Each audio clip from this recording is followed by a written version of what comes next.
the most recent one. It really is a benchmark, and we're very pleased to be able to say that so many of the artists that we've put into new so far eventually seem to wind up being taken up by visiting curators, put into biennials, sent out into the world to do even better and more challenging work.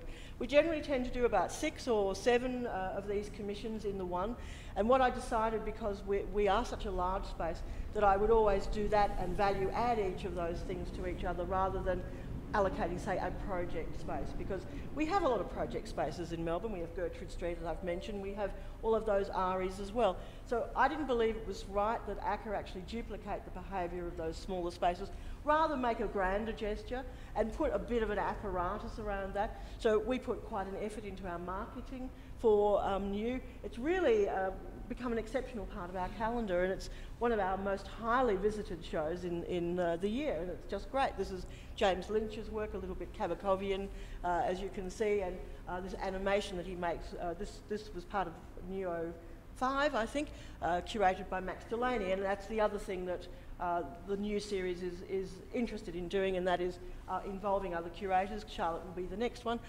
This is a work by Mira Gocek, etc. So these are very anticipated events for people, and especially for the artists. Now, one of the things I tell the artists is I don't want you to tell anybody you're in new. So there's a sort of embargo over it for about a year, isn't there, Paul?